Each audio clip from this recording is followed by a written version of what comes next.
الحمدللہ رب العالمین والصلاة والسلام علی رسول الکریم اما بعد فاعوذ باللہ من الشیطان الرجیم بسم اللہ الرحمن الرحیم والذین تبوأوا الدار والایمان من قبلهم یحبون من ہاجر الیہم صدق اللہ العظیم۔ واجب الاحترام سامعین، السلام علیکم ورحمۃ اللہ وبرکاتہ۔ آیت نمبر 9 کا ابتدائی حصہ تلاوت کرنے کی سعادت حاصل کی ہے۔ اس حصے کا 9 نمبر آیت کے پہلے حصے کا ترجمہ سماعت فرمائیں۔ اور اس مال میں ان کا بھی حق ہے جو دار ہجرت میں مقیم ہیں اور ایمان میں ثابت قدم ہیں، مہاجرین کی آمد سے پہلے محبت کرتے ہیں ان سے جو ہجرت کر کے ان کے پاس آتے ہیں۔ اللہ کا قول سچا ہے جو بڑی ہی عظمت والا ہے۔ عزیزان گرامی قدر،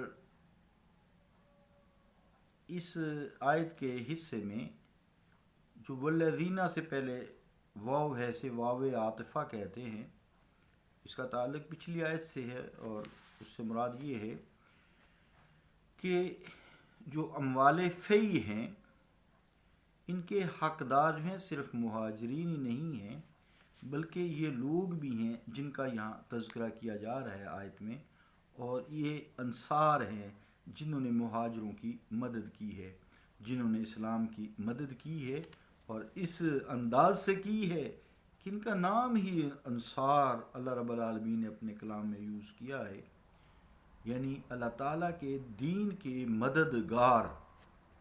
قیامت تک وہ اسی نام سے یاد کیے جائیں گے۔ اس پاک گروہ کا ذکر مولا کریم نے جس محبت بھرے انداز سے کیا ہے، عزیزان گرامی قدر، وہ آپ کی خصوصی توجہ کا مستحق ہے۔ مدینہ کے مسلمان یا انصار کے الفاظ سے ان کا ذکر شروع نہیں فرمایا، بلکہ ارشاد ہوا والذین تبوأوا الدار والایمان من قبلہم۔ اب جو لفظ ہے نا تبوا، اس کو سمجھیں۔ تبوا کہتے ہیں نازلہ و اقامہ، لسان العرب، جلد 1 پیج 38، یعنی مراد اس سے کیا ہے کہ نازلہ کہیں اترنا، وہ اقامہ اور وہاں اقامت گزین ہو جانا، یعنی رہنا بسنا شروع کر دینا، اور دار سے مراد دار الاسلام ہے۔ تبوأ الدار کا مطلب پھر یہ پورا ہو گیا، دار سے مراد دار الاسلام ہے، یعنی مدینہ طیبہ ہے۔ مراد کیا ہے کہ یعنی جو لوگ مہاجرین کی آمد سے پہلے یہاں پر سکونت پذیر تھے، آباد تھے، اور لفظ جو ایمان ہے والذین تبوأوا الدار والایمان، تو والایمان ایک دوسرے فعل کا مفعول بھی ہے، ای اخلصو،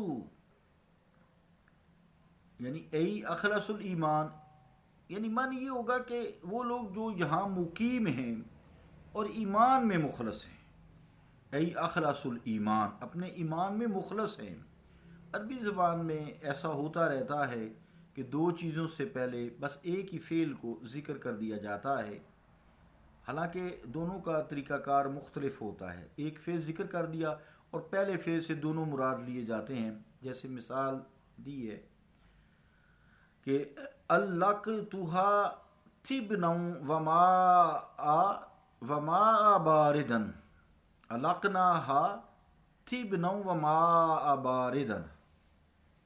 مراد کیا ہے؟ یہ تفسیر مظری سے زیر آیت حاضہ جلد 9 سے پیج جو ہے صفحہ اس کا 242 ہے۔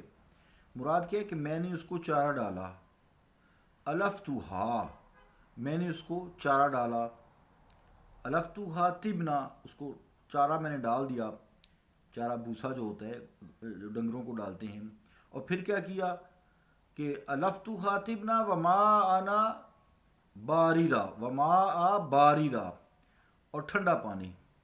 اب دیکھیں بھوسا تو ہو گیا الفتھا، کہ میں نے چارہ بھوسا ڈال دیا، اس کا مفعول تو بن سکتا ہے، یعنی چارہ ڈالنا، لیکن ٹھنڈا پانی ڈالا تو نہیں جاتا نا، یہ چارہ تو کھلایا جاتا ہے، پانی تو نہیں کھلایا جاتا نا، تو اس کے لیے تو پلانے کا فعل ہونا چاہیے، اس لیے کہتے ہیں کہ اصل یوں ہے، پھر ہونا یوں چاہیے تھا، لیکن عربی استعمال کرتے ہیں، تھوڑا سا مشکل ہے یہ۔ الفتھا تبنا و اسقیتھا ماء باردا، کہ میں نے اسے بوسا کھلایا اور ٹھنڈا پانی پلایا، یعنی اسقیتھا استعمال ہونا چاہیے، لیکن القتھا دونوں کے لیے استعمال کر کے بات کو سمجھا دیا گیا ہے۔ اسی طرح مثال سے کہ عرب کہتے ہیں متقلدن سیفا و رمحا، کہ وہ تلوار اور نیزہ حمائل کیے ہوئے میدان جنگ میں گیا۔ حالانکہ تلوار تو چلو گلے میں حمائل کی جاتی ہے، لٹکائی جاتی ہے، لیکن نیزہ تو یا ہاتھ میں ہوتا ہے یا کندھے میں ہوتا ہے، یہ تو بات عام فہم ہے۔ اب نیزے کو تو گلے میں نہیں لٹکاتے نا، وہ کاندھے پر رکھا جاتا ہے یا ہاتھ میں پکڑا جاتا ہے، اس لیے عبارت تو یوں ہونی چاہیے تھی متقلدن سیفا وادی رمحا، یعنی ہونا یہ چاہیے تھا، لیکن عربی لوگ اس طرح استعمال کرتے ہیں، اس لیے یہاں والذین تبوؤا الدار والایمان، اسی سے اللہ رب العالمین نے بھی عربی میں اس کلام کو نازل کیا ہے۔ تو علامہ ابن منظور رحمۃ اللہ علیہ نے بھی ایک بڑی پر لطیف توجیہ بھی بیان کی ہے، وہ لکھتے ہیں جعل الایمان محل اللہم، لسان العرب جلد 1 پیج 39، یعنی جعل الایمان محل اللہم، مراد کہ یعنی ایمان کو بھی ان کے لیے ٹھہرنے کی جگہ بنا دیا گیا۔ کیا لطیف نقطہ نکالا ہے۔ جس طرح کوئی شخص اپنے مکان میں رہائش پذیر ہوتا ہے، اس طرح اللہ تعالیٰ کے بندوں نے ایمان کو اپنا مسکن بنا لیا، اوڑھنا بچھونا بنا لیا، اس میں رہنا۔ کیا کمال لطیف انہوں نے نقطہ بیان کیا ہے، اور انہوں نے پھر اس ایمان میں پکے ڈیرے ڈال لیے ہیں۔